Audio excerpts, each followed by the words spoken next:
Dear faculty, staff, family, friends, kababayan, and the graduating class of 2020, good evening.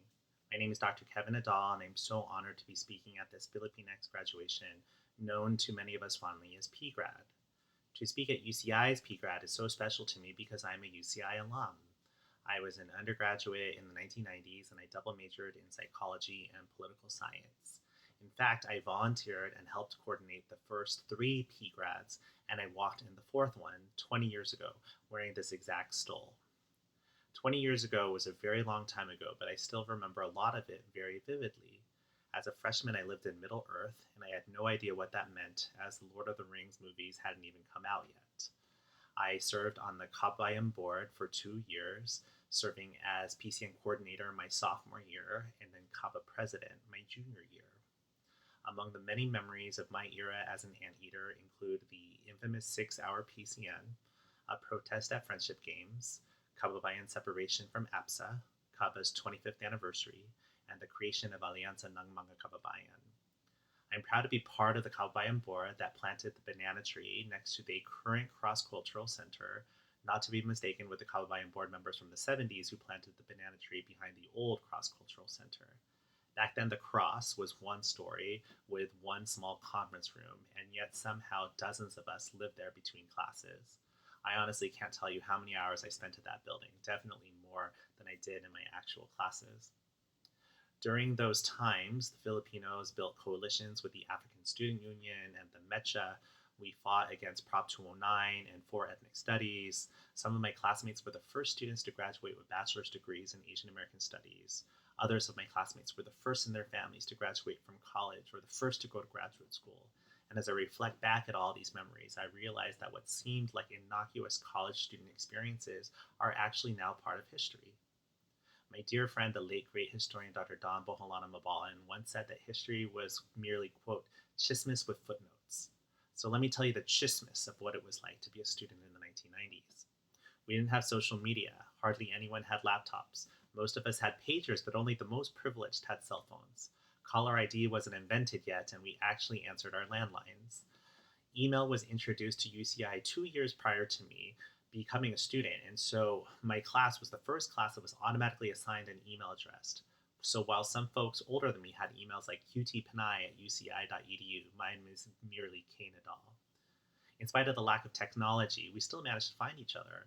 By the time I was a student, Kababayan had been in existence for over 20 years, so I entered at a time where connections were already strong, when PCNs and Thursday night meetings were already institutionalized, and when Kaba Modern was already winning trophies. There was a sense of pride in being Filipino, and everyone, even non-Filipinos, wanted to be Filipino. When I was Kaba president, our membership count was 600 deep, and about two-thirds of those folks participated in PCN, and it was held at the Bren Event Center. We celebrated Filipino American History Month. We had bomb-ass talent shows and hella dope semi-formals, and we rolled deep to Friendship Games and to Sports Fest. There was so much love and camaraderie that it was common to tell each other, "You make my life complete."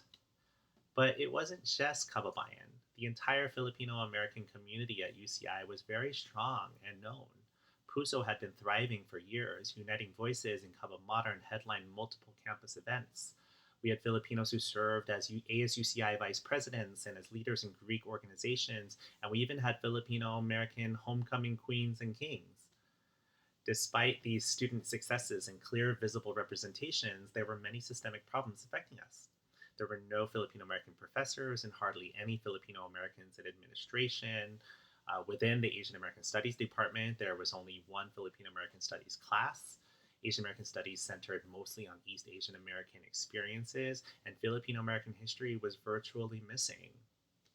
There were no Filipino language classes offered. There were no Filipino American psychologists in the counseling center. There were hardly any Filipino books in the library. And with the passing of Prop 209, which banned affirmative action, our admissions began to drop. In retrospect, one of the things that I learned most from these experiences was that visibility was not enough, and that without systemic power, our people would continue to suffer. And I started to really understand why Auntie Dorothy and Uncle Fred Cordova of the Filipino American National Historical Society would refer to us as the, quote, forgotten Asian Americans. It took me leaving UCI and California in general to appreciate what we had. After graduation, I moved to East Lansing, Michigan, where I pursued my master's degree in counseling.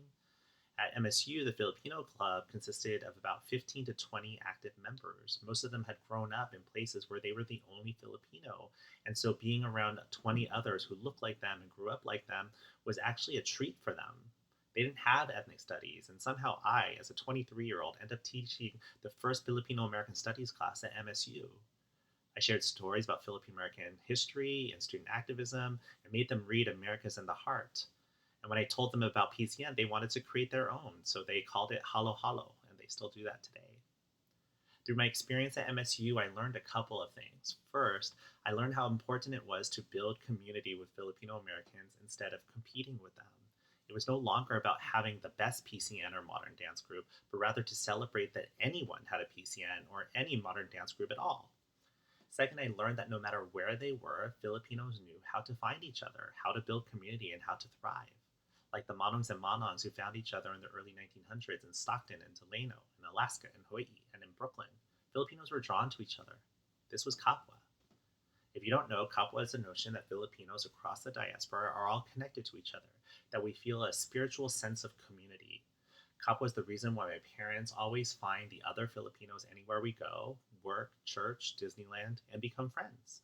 Kapwa is the idea of seeing someone Filipino or who looks Filipino, asking them if they're Filipino, and then trying to figure out if you know anyone in common. I can go into story after story and example after example, but Kapwa is what has really kept me going all of these years. There was the Kapwa from other Filipino grad students that I met at national conferences. We encouraged each other that we could all get through our programs, and later, many of them would become Filipino American professors just like me. There was the Kapwa from Filipino Americans who were passionate about preserving and promoting our history through the Filipino American National Historical Society. There was the Kapwa that led to the creation of Filipino American organizations in psychology and education and the arts on both local and national levels. And it's also the Kapwa that is going to get us through all of the times we are facing today. A few months ago, our society has changed drastically, so much that you are all now attending PGRAD via Zoom. Some of you may have lost family members or friends to this deadly virus, a virus that should not have progressed in the way that it did. Some of you may have been worried every day that a loved one who works in healthcare is being exposed to this virus while they try to save other people's lives. And despite this pain and heartache that we've seen through this pandemic, we've also seen Kapwa. Across the country, Filipino Americans have been working together, not just as healthcare workers, but as those who feed healthcare workers. People who volunteer, people who come out of retirement, people who make PPE, people who donate, people who support each other when a family member or friend passes on. That's real. That's Kapwa. I also invite you to apply this Kapwa to the other pandemic that's happening, the one involving systemic racism. Black people have been killed by police officers at astronomically disproportionate rates than any other group, and we need to discuss that. We need to step up. We need to speak out. Black people have fought for Filipinos historically throughout history, from Philippine American War to the International Hotel in San Francisco, to the fight for ethnic studies, to the passage of the Immigration Act of 1965, which ended quotas for Filipino immigration.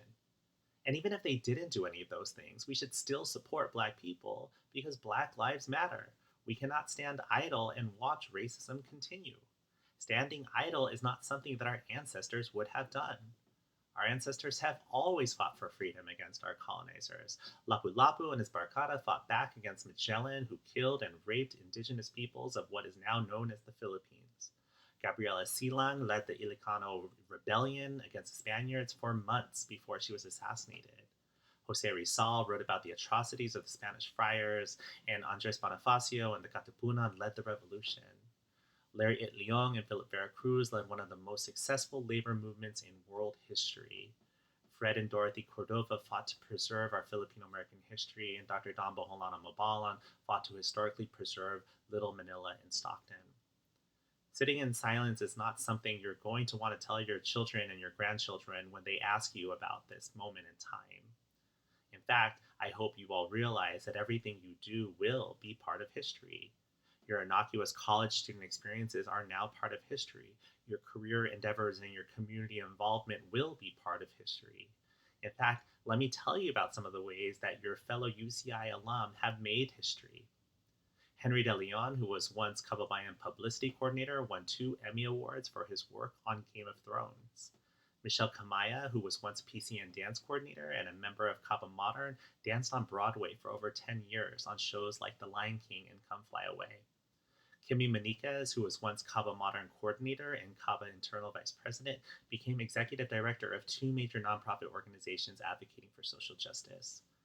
Lilian Villarasa, who was once APSA president, attained her PhD in history and is now a professor at City College in San Francisco. And Edgar Dormitorio, who was once Kaba president, is now assistant vice chancellor at UCI. Whatever you decide to do with your life and wherever your life takes you, I hope you will always find ways to give back to your Filipino American community. Just because you graduate doesn't mean you can't continue to celebrate Filipino American History Month. Join your local FONS chapter or teach your Filipino American history to your family members, your friends, and even your children. Just because you don't hang out at the cross doesn't mean you can't continue to stay aware of cross-cultural and multicultural issues. Continue to build coalitions with people of other historically marginalized groups. Stand in solidarity with Black, Latinx, and Indigenous peoples. Advocate against anti-Asian racism while robustly reminding people that brown Asians exist. And finally, just because you are not officially in a Filipino American student organization anymore, it doesn't mean you stop being a Filipino American organizer. Fight for issues for our communities and fight for issues within our communities. Be vocal for visibility while also being relentless for real systemic change. Push for Pinay, Pinoy, Pinx power while also challenging complexities like colorism and colonial mentality and dismantling divisive dynamics like sexism, homophobia, transphobia, classism, ableism, and ageism. You are the class of 2020. You are part of Filipino American history, which is 100% a part of American history. So now the choice is yours. Will you be idle and watch on the sidelines? Or will you be active and fight on the right side of history? Maraming salamat, salamat gid. Thank you very much. And congratulations, class of 2020.